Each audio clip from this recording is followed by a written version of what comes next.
Divorce can often feel like a storm that uproots everything in its path, leaving behind a landscape of chaos and uncertainty. It's a chapter that many people dread, yet it's one that so many find themselves facing at some point in their lives. For me, the period between October 2018 and December 2019 marked one of the most challenging times I've ever experienced. As I stood at the edge of this emotional abyss, it felt like I had nothing left to my name, no stability, no peace, and certainly no clear vision of what lay ahead.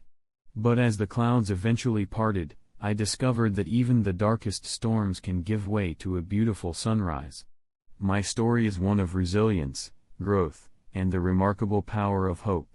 If you find yourself navigating the complexities of divorce, know that brighter days are possible, and the path to healing begins with small but meaningful steps. I awoke one Sunday morning, the warm sunlight filtering through the curtains and illuminating the room. Rolling over, I found myself gazing at my wife, Rose, who had also just stirred awake. With a soft smile, she pulled me closer and planted a gentle kiss on my lips, playfully acknowledging that I had worn her out the previous night. I chuckled, reminding her that my intentions were clear. I wanted to get her pregnant. She wrapped her arms around me, reassuringly stating that I would get her pregnant soon enough if I could just be patient. As we lay there, our usual morning routine unfolded, filled with light chatter about her job. Rose was fiercely determined to secure a promotion to regional sales manager, a role she had her eyes set on for months.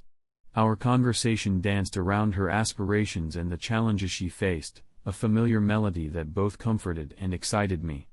After a few moments of talk, I suggested she take a shower, to which she countered that I should shower first. We agreed that I would run out to grab one of my favorite specialty coffees while she freshened up. But just as I headed towards the door, I realized I had forgotten my car keys. Not wanting to disturb Rose further, I turned back, knowing she kept a spare key in her purse for emergencies. I found her purse sitting on the kitchen counter, and instead of going back upstairs to fetch my keys, I decided to retrieve the key from her bag. As I rummaged through the clutter, I noticed a zipper pocket inside her purse. Curiosity piqued, I unzipped it, and to my shock, I discovered the birth control pills she had promised to stop taking. We had been trying to start a family for a couple of months, and I was under the impression that she had gone off them. Examining the package closely, I noticed that about a third of the pills were missing. Flipping it over revealed a prescription label dated only a few weeks ago, indicating she was still very much on birth control. A wave of confusion and disappointment washed over me. Why would she lie about being off birth control? I felt my heart sink, grappling with the unsettling thought that perhaps she didn't want to have children after all, despite her apparent eagerness. I couldn't fathom why she would hide this from me, especially since I believed our relationship was strong and open. As I walked out the door to grab her coffee, my mind was a whirlwind of emotions, wondering if there was more to the story.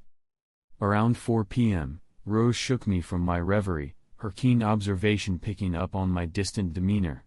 She reminded me that we were running late for dinner at Bill and Cherry's place and that Bill had asked for her help in his shop afterward. I nodded, but the weight of my thoughts lingered, casting a shadow over the evening ahead. When we arrived at Bill and Cherry's house, I could tell something was off. Bill, ever the perceptive friend, sensed my unease immediately. Initially, I insisted that everything was fine, but he pressed me, claiming he knew me better than I knew myself. Reluctantly, I opened up, confessing my discovery about the birth control pills and my deepening concern over Rose's honesty. After a thoughtful discussion about possible explanations, Bill suggested hiring a private investigator. He reassured me that Rose wasn't having an affair, but I couldn't shake the feeling of doubt. "If you're so sure she isn't cheating, what are you afraid of?" he challenged.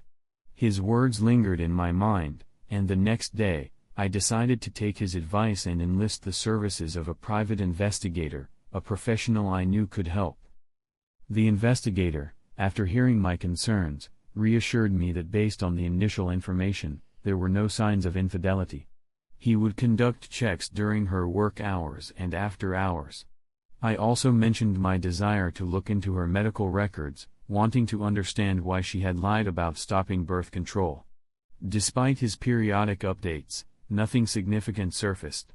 I tried to maintain a brave face around Rose, but inside, I was struggling to connect with her emotionally. Finally, on a Saturday evening, Rose confronted me. Her eyes narrowed, and she demanded to know why I had been so distant. In an attempt to deflect, I accused her of being uninterested in our relationship, which sparked a major argument, the first significant fight we'd had in years. After venting to Bill about our blow-up, he warned me that if I didn't change my behavior, Rose would start to suspect something was seriously wrong. Taking his advice to heart, I sought forgiveness from Rose, attributing my behavior to fear and confusion. Her puzzled expression left me wondering if my suspicions were justified. As the days dragged on, I fought to keep my sanity. Bill continued to be my rock, helping me navigate this turbulent emotional landscape. In the midst of all this chaos, I began planning something special for Rose's upcoming 25th birthday, hoping to rekindle our bond. Inspired by Bill's wife, Sherry, I decided on a half-century themed birthday party, complete with creative decorations, including a walking cane cut in half. During a Thursday morning meeting with the private investigator, what I thought would be a brief 30-minute chat turned into over 2 hours of intense discussion. When he left, I sat in a daze, my mind racing. Just then, my phone rang, Bill was calling, and we quickly arranged to meet up. I needed a drink, a strong one, and by the time Bill joined me at the bar, I was already on my third. Seeing my condition, Bill remarked, "This isn't good, is it?" Anger bubbled beneath the surface, and I slid the folder containing the investigator's findings across the table for him to look over. Bill reviewed the pictures and timestamps with a furrowed brow, then asked about the CD in the folder. "That's a video of Rose and her boss in an inappropriate situation," I replied, my voice shaky.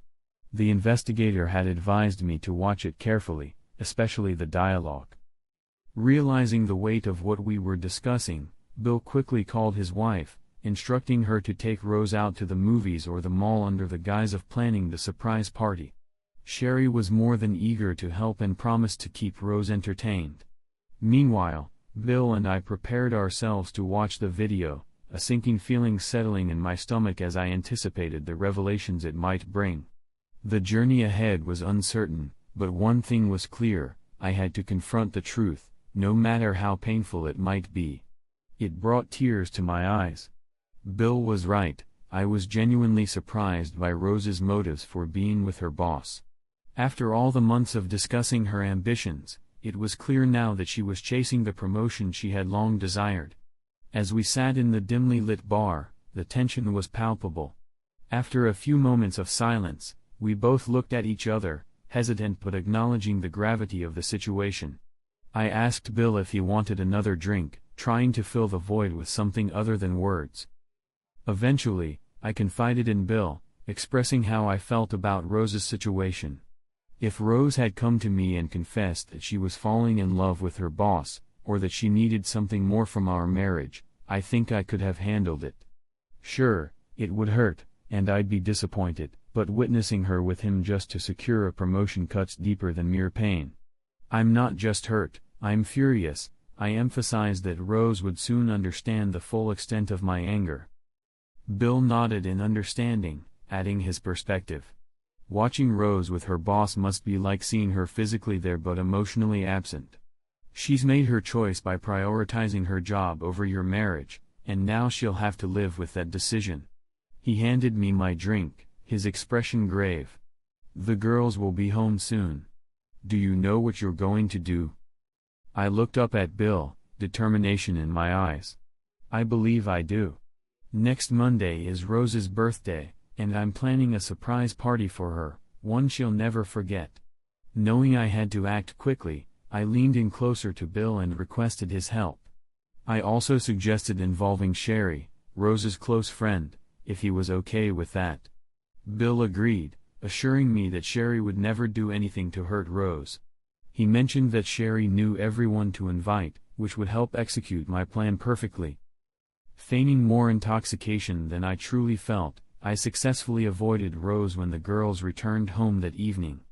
The next workday, I consulted with a tech-savvy colleague from the shipping department. I detailed my requirements for pictures and videos of Rose, which he confidently assured me he could create. I called Sherry afterward, excited to share that I wanted to use her idea for the party, but with a twist. I wanted it to be a surprise. I suggested hosting it on Sunday afternoon around 3 p.m. and asked for her help. Sherry was all in, eagerly agreeing to help coordinate the invitations. I instructed her to ensure that Rose was out of the house for a few hours on Sunday to keep the surprise intact. Before we hung up, I mentioned I would inform Rose's parents about the party plans. Later, I headed to Rose's workplace under the pretense of inviting her to lunch. When she declined, saying she had a meeting, I was secretly relieved. My true mission was to invite her boss to the surprise party. I explained my plan to him, mentioning it would be fantastic if he and his wife could attend. I asked him to park at the school, so Rose wouldn't see all the cars when her friend dropped her off. I assured him a mutual friend would be escorting guests from the school to our house and emphasized it would be a fun gathering. After work, I visited Rose's parents to share my party plans. Her mom was thrilled and gathered pictures of Rose from her childhood up to our wedding. Later that night, I met with the computer guy, presenting him with all the materials and my vision for the evening.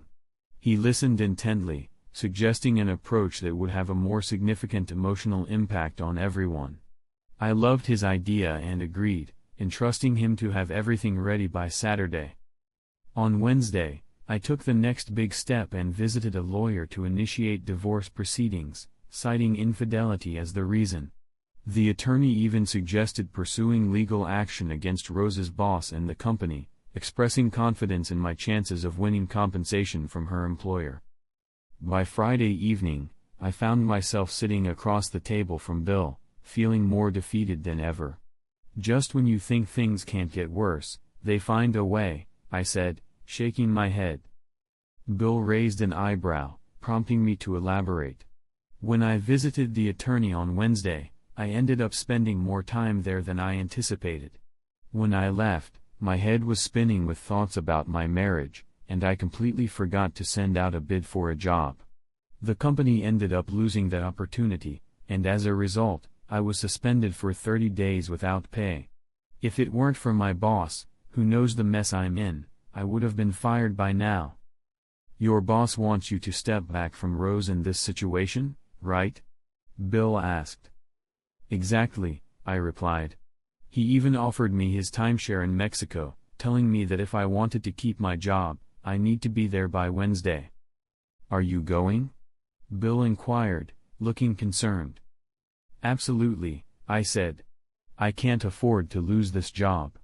But before I go, we need to finalize the details for Rose's surprise birthday party." I explained my vision for how the photos would be displayed and the flow of the evening.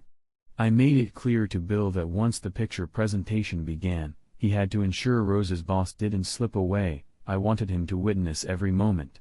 I also let Bill know that the bartender would also be serving divorce papers to both Rose and her boss when the time was right. Arriving home that evening, Rose was upset and immediately demanded to know where I had been.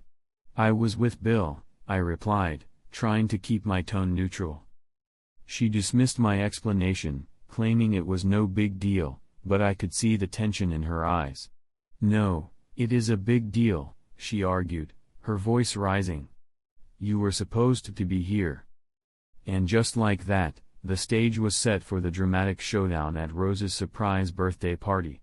I knew I was stepping into uncharted territory, but it felt necessary, both for me and for Rose. A new chapter of love and revelation.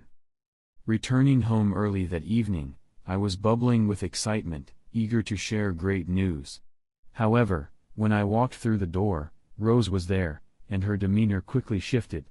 Accusing me of excessive drinking and avoidance, she claimed it seemed like I had found a girlfriend. My cheeks flushed red with anger at the absurdity of her accusation, especially considering her own pursuit of a promotion that involved cozying up to her boss. Just as I was about to lose my temper, Bill's calming voice echoed in my mind, reminding me to apologize, deny the rumors, and shift the focus back to her. With great enthusiasm, Rose shared the thrilling news of her promotion to regional sales manager, set to take effect next month. She jumped up and down with joy, rushing into my arms for a tight hug that took me by surprise. "Now we'll get that baby we want," she exclaimed, her words catching me off guard. Pushing her back slightly to get a better look, I asked what she meant by that. Rose nestled back into my chest, a hopeful gleam in her eye as she expressed a sense that our luck was finally changing. With her newfound confidence, she professed her love and hinted that I would soon be the one to make her a mother. But as she looked up at me, seeking confirmation in my eyes, tears began to well. They were tears of dread, not joy, for I sensed I was on the verge of losing the only woman I had ever truly loved. Taking my hand, she led me to the bedroom, and we shared an intimate moment that felt electric. Rose wanted to feel close again on Saturday morning, and although I complied, my participation felt mechanical. While I was in the shower, Rose entered with a concerned look, questioning if anything was bothering me.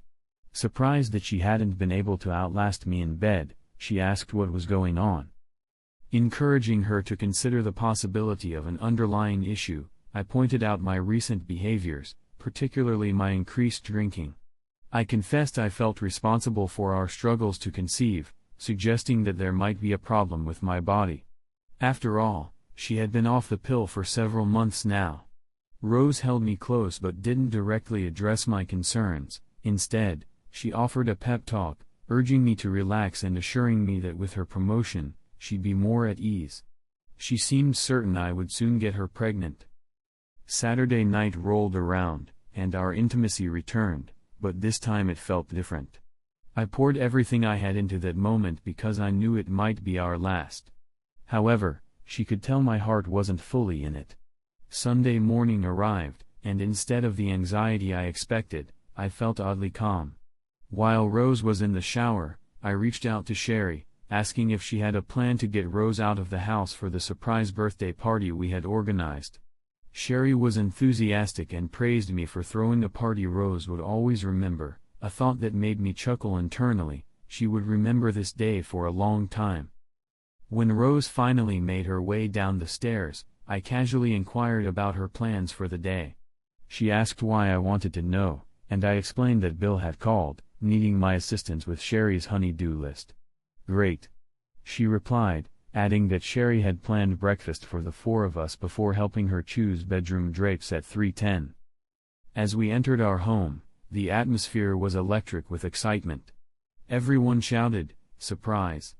Rose, visibly taken aback, rushed toward me for a big hug, completely unaware of the birthday celebration. As she scanned the crowd, she asked Sherry if she had invited her boss. Sherry's negative response brought a flicker of worry to Rose's face, but with two of my key players in place, the party kicked off with laughter and mingling. After almost 2 hours of ensuring everyone was well fed and sufficiently tipsy, I gathered everyone into the living room, preparing for the show of the year. Addressing the guests, I expressed my gratitude for their presence and suggested we take a trip down memory lane, starting with the first half of Rose's life before we opened cards and gifts. With a smile directed at her parents, cousin, and her boss, I gestured for everyone to sit, anticipation thick in the air. As I switched on the TV and connected my laptop, I announced, "Here we go." The first image appeared, Rose at 2 months old, completely unclothed, lying on a bed. Whistles and jeers erupted from the crowd as I joked about the cute little spot on her cheek. Rose blushed deeply as more pictures slowly filled the screen. I narrated the story behind each photo, occasionally seeking input from her mom, leading to a mix of teasing and laughter that highlighted her unwavering motivation throughout school. As the slideshow continued, we showcased our wedding photo, reminiscing about my long hair, and then transitioned to a picture of Rose's workplace. Cheers erupted as we celebrated her accomplishment of being the top salesperson, complete with a snapshot of her boss seated next to her at our table during the Moss party. But as a photo of Rose next to her boss surfaced, I noticed a shift. Her smile faded, replaced by concern, and a glance at her boss confirmed that the moment had taken a toll on both of them. The energy in the room shifted, and as the images flickered on the screen, I couldn't shake the feeling that the celebration of her life was intertwined with an unraveling of trust. A disturbing revelation. As I sat there, a tense atmosphere hung in the air. Rosa, visibly anxious, exchanged glances with me, her expression a mix of hope and fear. I took a deep breath, expressing my hope that her boss would recognize her dedication and hard work and assist her in landing the coveted regional sales manager position. My gaze shifted directly to Rosa, sensing the weight of the moment. She had already confided in me about her promotion, and I could see the fear creeping into her eyes. I pressed play on the video, feeling a knot tighten in my stomach. The footage started with clips showcasing Rosa's relentless efforts toward the new position. Then it shifted abruptly, revealing a disturbing scene. Rosa was on an empty bed, nervously telling her boss that this would be their last encounter, as per their unsettling agreement. The tension in the room thickened as the video continued, showing her in a compromising position with her boss, a grotesque display of power dynamics. Gasps echoed throughout the audience, and a few people began to leave, unable to bear the betrayal being played out before them. As the video shifted again, it displayed Rosa on her hands and knees, her boss positioned behind her. The explicit nature of the scene left no room for misinterpretation. His voice resonated, expressing satisfaction with her performance and hinting at a potential promotion to vice president. After what felt like an eternity, chaos erupted. Rosa, now in a frenzy, pleaded for me to turn off the video, tears streaming down her face. Her boss, realizing the gravity of the situation, attempted a swift escape, but my friend Bill had other plans. With a swift punch to the jaw, he sent the man crashing back down into his seat.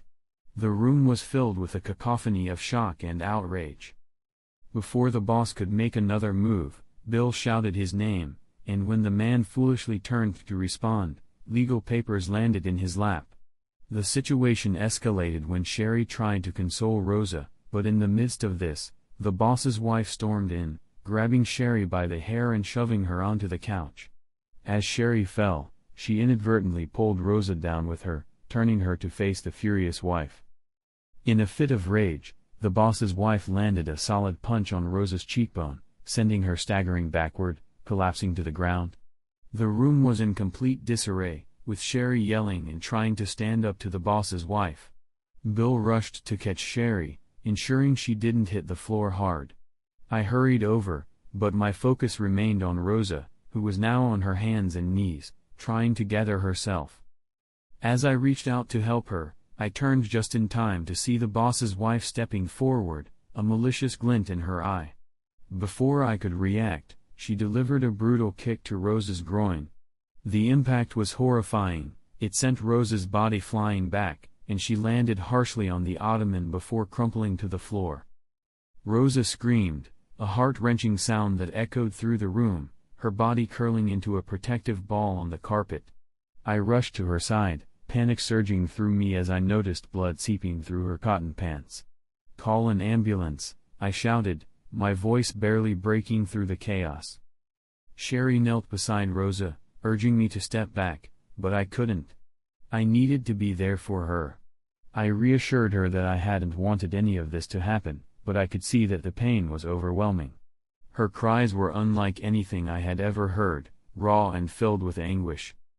As Bill forcibly escorted the boss's wife and her husband out of the house, her parting shot echoed in my ears, "This won't get you a promotion." The statement hung in the air like a dark cloud.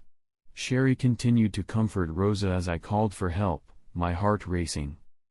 I couldn't bear to ride in the ambulance with her, the weight of uncertainty sat heavily on my chest.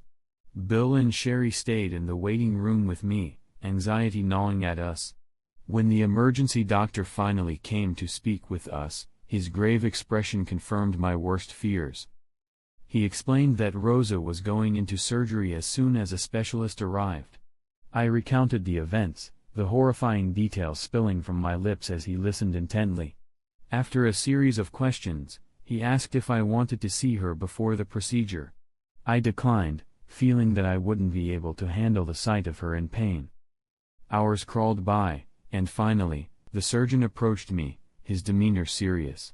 "We've never seen an injury like this," he began, explaining how the force of the kick had caused severe trauma. The impact struck her at the base of her clitoral area, causing the tissue to tear in multiple directions. "We've repaired the damage, but we're concerned about her ability to experience sexual pleasure moving forward." I felt my heart drop as he explained the implications. He detailed how crucial the area was for female stimulation during intercourse and the potential consequences of improper healing. I left the hospital later that evening, feeling as if a weight had settled on my chest, unable to shake the distress of the day.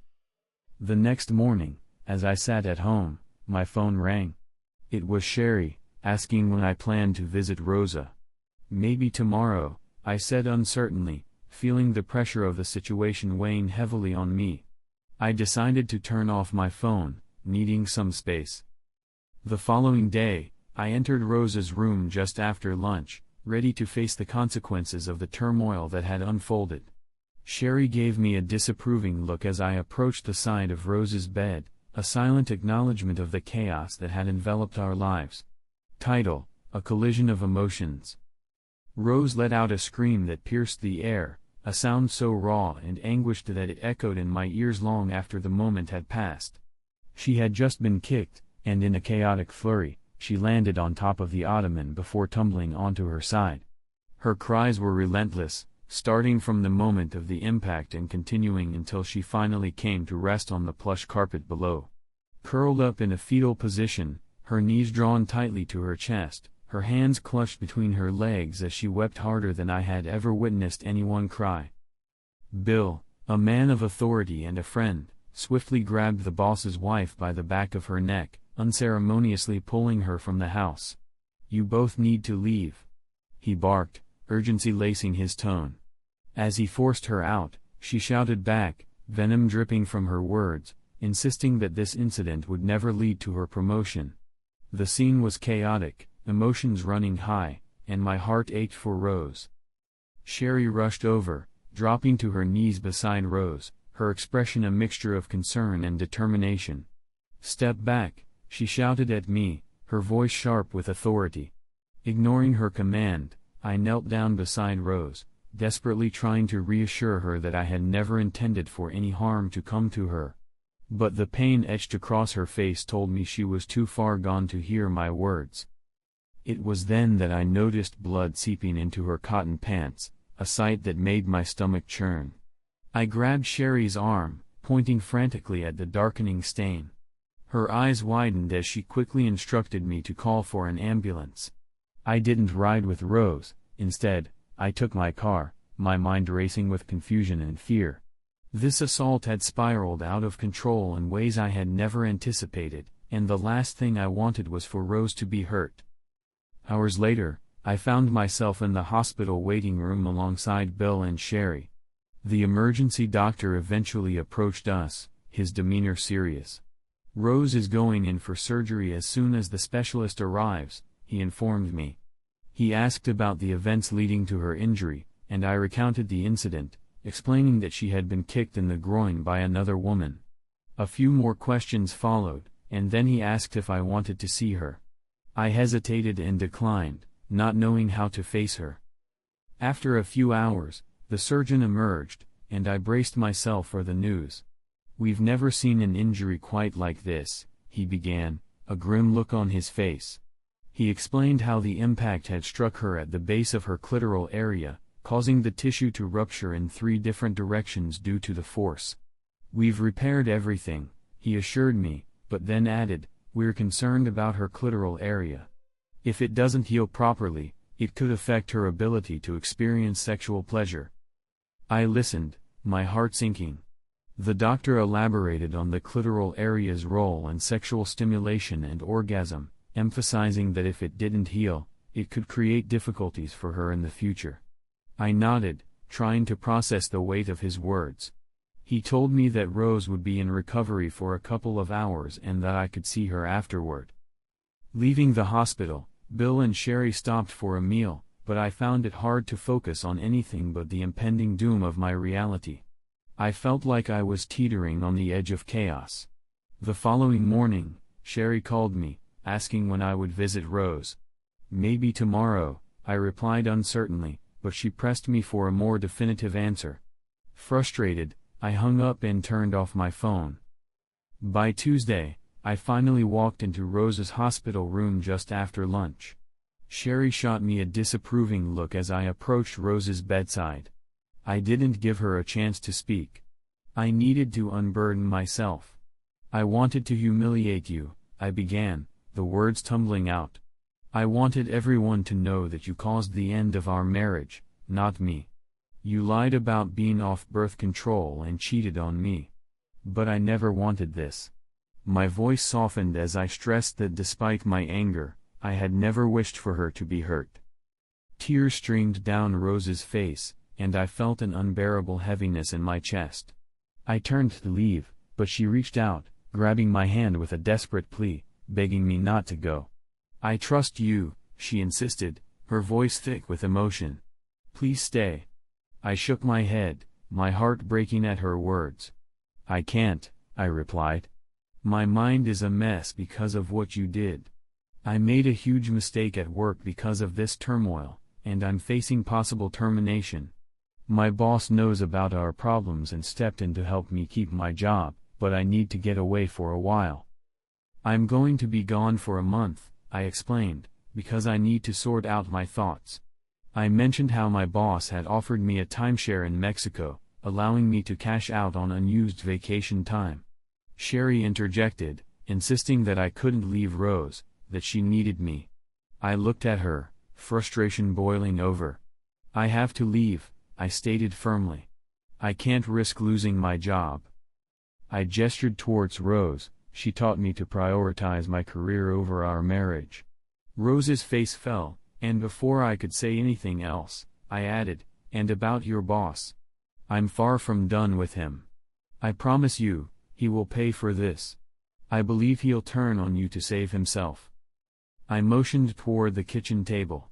"I left some things for you," I said, my voice heavy with resignation. "There are materials from the pie and divorce papers. I want you to sign them." The mention of divorce made Rose grip my hand tighter, her tears spilling over. "I didn't leave those for you to hurt you more," I clarified. "I just want you to protect yourself. Get a good lawyer." As I began to leave, Rose insisted that she wouldn't sign the divorce papers until we had a proper conversation. "You don't understand," I said, pulling my hand away. "You're not in control anymore. You messed that up." I turned to walk out, but Rose called after me, her voice choked with emotion. "Please wait. I love you." Her declaration struck me like a blow. "When I return, can we talk?" she pleaded. "I'll think about it," I replied, the ache in my heart palpable. "But for now, it hurts too much just being here." Outside the hospital, Bill was waiting to take me to the airport. The car ride was filled with a heavy silence, both of us lost in our thoughts.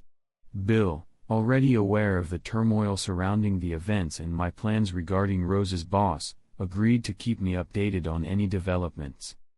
"Why do you want to know?" I asked, a hint of disbelief in my tone. Bill chuckled lightly, responding, "Because I think you still love her." I laughed, acknowledging the truth in his words, but insisted, "I do love her, but I refuse to let anyone walk all over me." Second story, a life altered. At 32 years old, I find myself amidst the painful process of divorcing my 33-year-old wife. The catalyst for this decision came when I learned that my 5-year-old son is not biologically mine.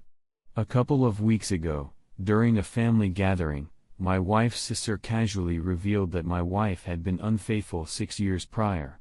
She had confessed to sleeping with her best friend while intoxicated, expressing remorse back then. Upon hearing this, I felt as if the ground had been pulled out from under me.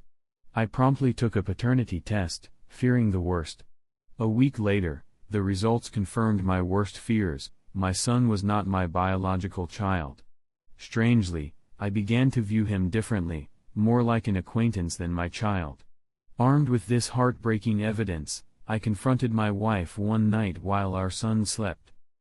Despite her frantic questioning about who told me, I insisted it was none of her business.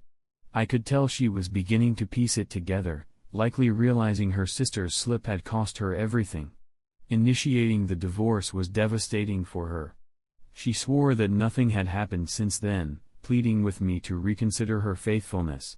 But I remained calm, refusing to insult her, knowing that it could complicate the divorce proceedings. In a moment of frustration, she threatened to demand full custody of our son. This only fueled my anger. "You can keep him," I shot back, my voice cold. "He's not biologically mine. I'll take the dogs and be done." The conversation escalated, and in a fit of rage, I called our son a fool. A week has passed since that painful confrontation, and I'm left with nothing but regret and confusion. The road ahead feels daunting, yet I know I must navigate this emotional storm with strength. As I take each step, I am determined to reclaim my life and find a new path forward. Title: Navigating the Storm of Change. In the midst of a tumultuous chapter in my life, I find myself reflecting on the journey I've endured over the past few months. It began with a painful decision. After my wife left our home, taking our child with her, I found myself grappling with feelings of betrayal and confusion. The house, a gift from my parents, became a sanctuary of solitude as I navigated this unexpected shift. My parents have stood by my side, fully supporting my decision to step away from a situation that no longer felt right. My father believes firmly that I did the right thing by choosing not to raise a child that wasn't biologically mine, a choice that, while difficult, seemed necessary for my own peace of mind. To help process this emotional upheaval, I have been seeing a therapist 3 times a week. They remind me that leaving behind what causes me pain is the first step towards healing.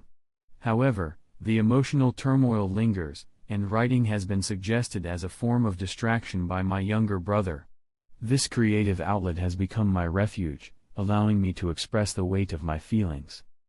The truth about my situation came crashing down one day when my sister-in-law, overwhelmed with guilt, disclosed that the child I thought was mine might not actually be my biological son.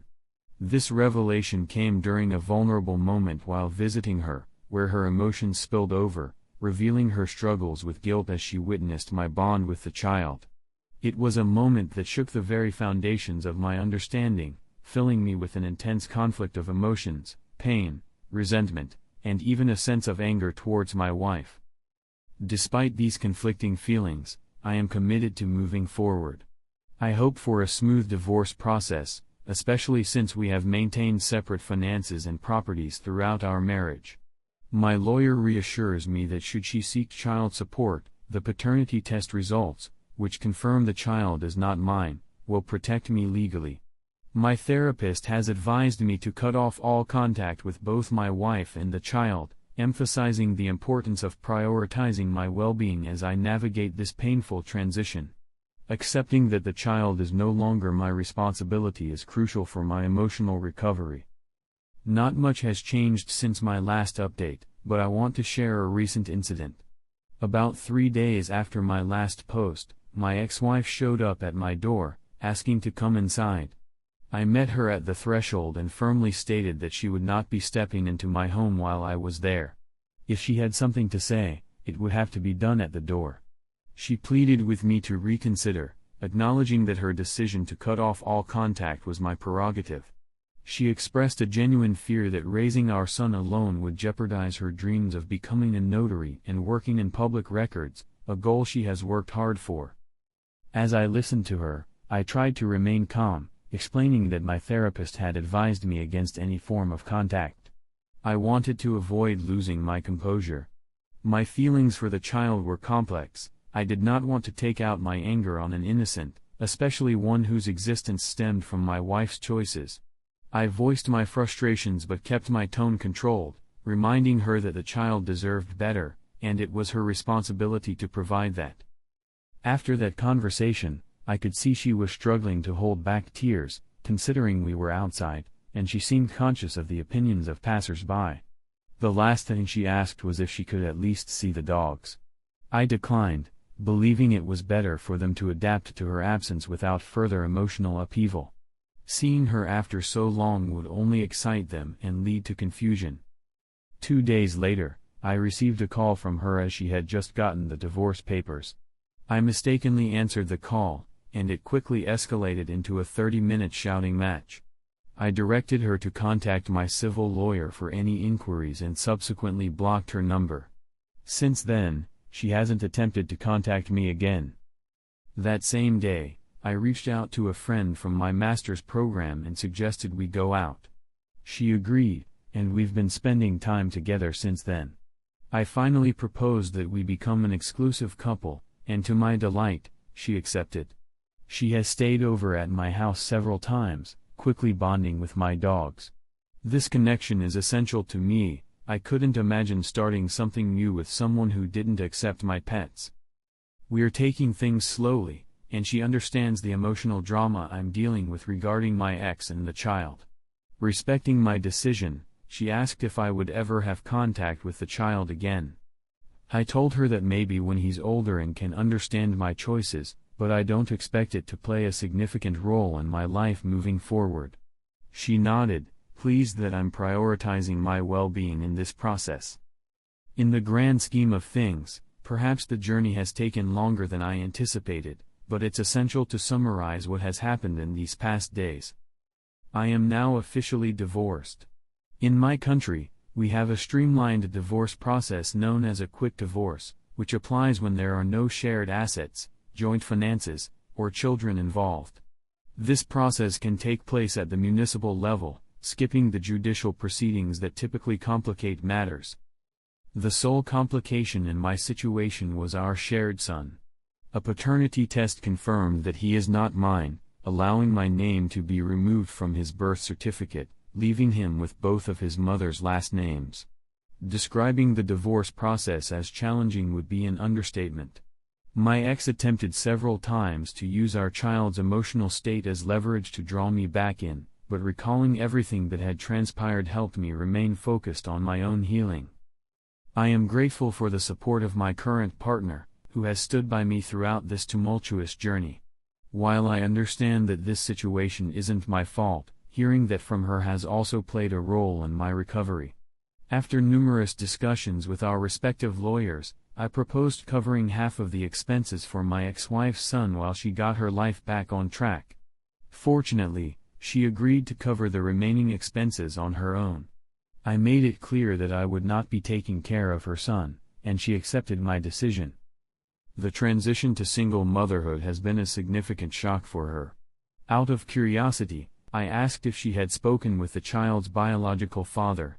She mentioned that he had briefly lived with them at her parents' house for 2 weeks, but they had nothing in common, which led to conflicts. She intervened several times to prevent them from shouting at each other, and eventually, he left. While she may feel some sadness about the situation, I believe she has the capability and determination to navigate her new life, especially with a stable job and a good support system. With the year of nanny assistance, she has the time and resources to find her footing. As I reflect on these events, I am filled with a sense of determination to focus on my future and the relationships that truly matter. Life continues to unfold, and I am learning to embrace each moment, moving forward with clarity and purpose. Finding closure, a journey through heartbreak and healing. Navigating the complexities of relationships can often lead us down unexpected paths, especially when love turns into resentment and life takes unpredictable twists. My journey began with a simple desire for a suitable stepfather for my son, yet the relationship I once cherished morphed into a landscape of conflict and misunderstanding. While I didn't plan to speak to my ex-wife immediately, I figured a few years might ease the tension, perhaps once our son reached his teenage years. If the child chose to distance himself from me, I wouldn't force a connection. I understood the feelings of resentment he might harbor, especially considering the circumstances surrounding our separation. In discussions about our son, my ex-wife often expressed animosity toward me, particularly because I had moved on quickly and was seeing someone new. This reaction felt rude to me, especially since my current partner, whom I cherished, deserved respect. It was disheartening to intervene in arguments between the two of them, especially after we had finalized the divorce and she acknowledged the support I provided during our marriage. Throughout these conversations, I maintained a compassionate demeanor, even as her anger flared. She had always prided herself on her achievements, believing she had built her life through hard work and merit. Yet, when she looked at me, it was as if my very presence stung her, igniting feelings of jealousy and bitterness. I felt the need to clarify my position. The look she perceived was the same as always, and any paranoia she harbored was not my concern. What mattered was that she had signed the divorce papers, and it was time for both of us to move on. I had decided to invest in a nanny, paying half the minimum wage, a small price for peace in my life.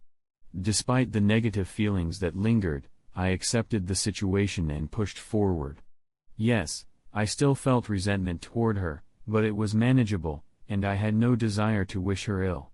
She had enough challenges of her own, and I had learned to appreciate my current partner even more for her unwavering support. Time and again, I reassured my partner that she didn't have to be involved in my past or worry about it, yet she insisted on sharing my burdens. Her understanding of my reluctance to rush into marriage meant a lot to me. This chapter of my life was finally closing, and I felt a sense of relief as I began to envision a future free of the emotional baggage that had weighed me down. A marriage unraveled, the pain of betrayal. The story took another turn when I found myself in a different kind of emotional turmoil, a marriage that lasted 16 years, and a relationship spanning 2 decades. It all came crashing down when I discovered my wife's affair. The revelation came in a shocking wave as I hacked into her phone, uncovering explicit messages exchanged with a coworker. Though she ended the affair in an attempt to salvage our marriage, it was a futile effort. By October 2018, the divorce papers were filed, and by November, she moved out, only to rekindle her relationship with the man who had betrayed our trust. The divorce was finalized in December 2019, and she stayed with her affair partner until just last week. Then, unexpectedly, my ex-wife called, her voice heavy with emotion as she asked if I could take the kids for the night. I sensed something was wrong and probed gently for details. Her response revealed that she had been struck by karma. While her affair partner was in the shower, she had taken the initiative to snoop through his phone, discovering explicit messages similar to those I had found in her possession. My ex, now 39, was dealing with the fallout from a relationship with a man who was 52, while he himself was involved with a married 28-year-old. Initially, I felt a pang of vindication, wanting to celebrate this turn of events, particularly since I had warned her from the beginning that he was trouble. But as I listened to her recount her heartbreak, I realized she was genuinely in love with him, and a part of me felt a twinge of sympathy. Ironically, she apologized more than ever before for the pain she caused me, expressing remorse for the hurt I had endured. While I accepted her apologies, I took them with a grain of salt. I had moved on and found happiness with someone new over the past 6 months. In a twist of fate, there was nearly a second instance of infidelity involving her affair partner, but my ex caught him just in time. She had taken to monitoring his phone obsessively, checking all his messages and apps. To me, it sounded like a nightmare, a relationship filled with paranoia and distrust. Officially, they weren't together, both had their Facebook profiles listed as single. Yet, she occasionally wore his engagement ring, leading me to believe that the lines between friendship and something more were still blurred. Her life post-divorce was rife with irony. She had to change jobs due to her close friendship with a plant manager, leading to rampant rumors about their relationship. This friendship often involved them going to lunch together, taking motorcycle rides, and spending breaks in each other's company. Eventually, our teenage son caught her kissing someone in the driveway, leading to yet another difficult conversation.